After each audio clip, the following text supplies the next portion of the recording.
বাতিল কিংবা বন্ধ হয়ে গেল বন্টননামা কিংবা বাটোয়ারা দলিল ছাড়া নামজারি করার পদ্ধতি। এখন থেকে কোনো ওয়ারিশ কিংবা কোনো ব্যক্তি আর তার ওয়ারিশান কিংবা উত্তরাধিকারী কিংবা পারিবারিক সম্পত্তির অংশটুকু বাটোয়ারা দলিল কিংবা বন্টন দলিল ছাড়া নিজের নামে আলাদা করে নামজারি করে নিতে পারবেন না।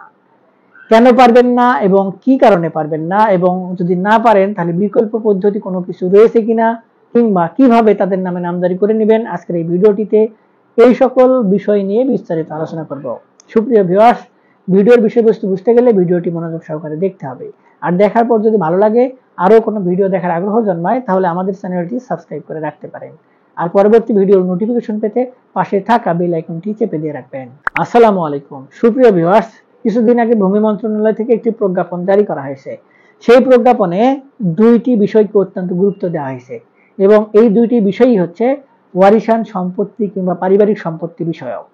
আমরা আমাদের যে ওয়ারিশান সম্পত্তি সেগুলো আমাদের নিজেদের নামে বিভিন্ন কায়দায় নামজারি কিংবা খতিয়ান সংশোধন করে নিতাম, এবং আমাদের আইনে স্পষ্টভাবে উল্লেখ রয়েছে যে কোনো ব্যক্তি যদি ওয়ারিশান সম্পত্তি নিজের নামে নামজারি করে নিতে চায়, সেক্ষেত্রে আগে অবশ্যই তাদের বাটোয়ারা দলিল কিংবা বন্টন দলিল বাধ্যতামূলক করে তারপরে সেই দলিলের মাধ্যমে তাদেরকে সম্পত্তির নামজারি করে নিতে হবে। কিন্তু এখানে নামজারি করে দেয়া যাবে না, কিংবা নামজারি করে নিলে কি ধরনের সমস্যা তৈরি হবে এটি বলা হয় নাই, কিংবা এই ওয়ারিশান সম্পত্তিগুলো নিয়ে নির্দিষ্ট করে কোনো আইন না থাকার কারণে বিষয়গুলো অনেক জটিলতার মধ্যে ছিল।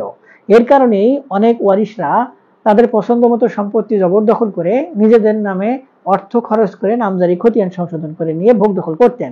এতে করে অন্যান্য যে সকল ওয়ারিশ রয়েছে তারা কিন্তু ঝামেলা তৈরি করত, কিংবা ওই সকল ব্যক্তি যদি নামজারি করে নিয়ে ওই সকল সম্পত্তি অন্য কোনো ব্যক্তির কাছে বিক্রয় করে দিত, তখন ওই ব্যক্তিও কিন্তু বিপদে পড়তো। অন্য ওয়ারিশরা এসে সম্পত্তির মালিকানা দাবি করত, আদালতে মামলা করত, তখন যে ব্যক্তিটি সম্পত্তি ক্রয় করেছেন তিনি পড়তেন বিপদে। এখনো যদি এরকম সমস্যা থাকে তাদের বিপদে ফেলা যাবে এবং করা হচ্ছে। এই যে ঘটনাগুলো, এই ঘটনাগুলো করা হতো, অর্থাৎ নামজারি খতিয়ান সংশোধন করা হতো বিভিন্ন কায়দায়। এর মধ্যে থাকতে হচ্ছে দাগে দাগে নামজারি কিংবা আওয়াজ বদলের মাধ্যমে নামজারি। এবং এই যে বিষয়গুলো, এই বিষয়গুলো ছাড়াও এই ভূমি অফিসের কিছু অসাধু ব্যক্তিবর্গ রয়েছে, তারা সেখানে চাকরি করে শুধুমাত্র ঘুষের জন্য। একজন ভূমি উপদেষ্টা বলেছেন যে ভূমি অফিসগুলোতে ঘুষ নেওয়া হয় বৈজ্ঞানিক কায়দায়। তাহলে কি পরিমাণে তারা পদ্ধতি অবলম্বন করে বুঝতেই পারছেন। তাদের কাছে টাকা দিলেই বাটোয়ারা দলিল কি আর বন্টন দলিল কি, এগুলো কোনো কিছুরই বালাই নিয়ে সম্পত্তির নামজারি করে দিত।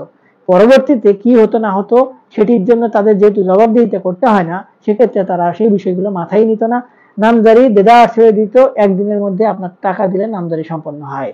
এখন এই বিষয়গুলো আমলে নিয়ে যেহেতু গ্যাঞ্জাম তৈরি হচ্ছে এবং আদালতে প্রতিনিয়ত মামলা তৈরি হচ্ছে, এজন্য বলা হচ্ছে ভূমি মন্ত্রণালয় প্রথমেই প্রজ্ঞাপনে বলছেন যে যদি কোনো কারণে ওয়ারিশানরা তাদের বন্টন দলিল তৈরি করতে না পারে, তাহলে তারা তাদের নিজেদের নামে যৌথ খতিয়ান তৈরি করে নেবেন, এবং এই যৌথ খতিয়ান হবে প্রত্যেকটা ওয়ারিশান নামে।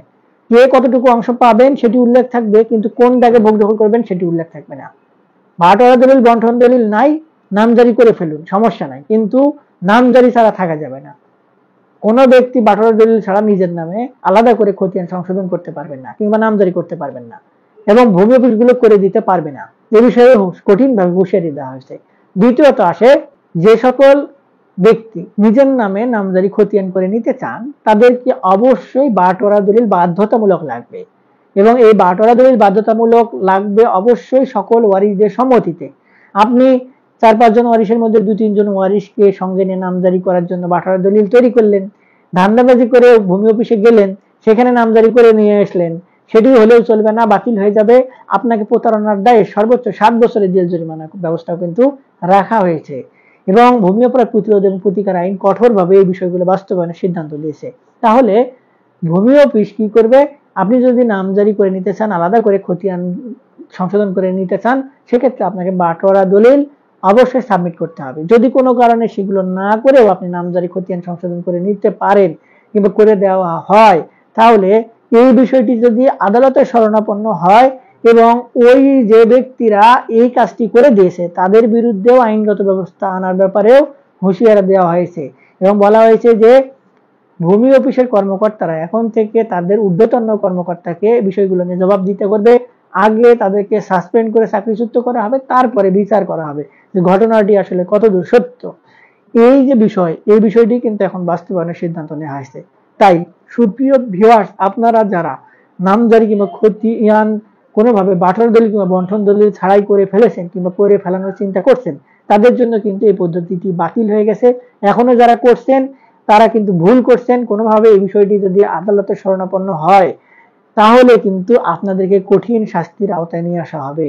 এবং যে বাটোয়ারা দলিল এবং বন্টন দলিল ছাড়া যৌথ খতিয়ান করে দেওয়া হতো না, যৌথ খতিয়ান করে দেওয়ার জন্য নাম আবেদন করলে খারিজ করে দেওয়া হতো, এই বিষয়গুলো আর কোনোভাবে করা যাবে না। এই বিষয়ে ভূমি মন্ত্রণালয়কে সুন্দরভাবে একটি প্রজ্ঞাপন আকারে ভূমি অফিসকে নির্দেশনা প্রদান করেছেন। সুপ্রিয় ভিউয়ার্স, এটি হচ্ছে আসল বিষয় এবং এই কারণেই এখন থেকে আপনারা নিজেদের নামে খতিয়ান সংশোধন করতে গেলে বাটোয়ারা দলিল কিংবা বন্টন দলিল ছাড়া পারবেন না।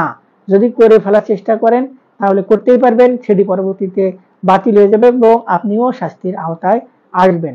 আর যদি কোনো বিকল্প পদ্ধতি খুঁজতে থাকেন, কোনো বিকল্প পদ্ধতি এই মুহূর্তে নেই, যদি করে ফেলেন সেটি আপনার দায়ভার। সুপ্রিয় ভিউয়ার্স, এই বিষয় নিয়ে যদি আপনাদের আরো কোনো কিছু জানার থাকে কিংবা বোঝার আগ্রহ থাকে কিংবা ইতিমধ্যে যারা করে ফেলেছেন তাদের করণীয় কি কিংবা কি করবেন বুঝতে পারছেন না, তাহলে একজন ভালো আইনজীবী পরামর্শ গ্রহণ করুন কিংবা আমাদের থেকে কোনো পরামর্শ নিতে চাইলে ভিডিওর নিচে কমেন্ট বক্স রয়েছে, সেখানে কমেন্টস করুন, আমরা আপনাদের সহযোগিতা করার চেষ্টা করব।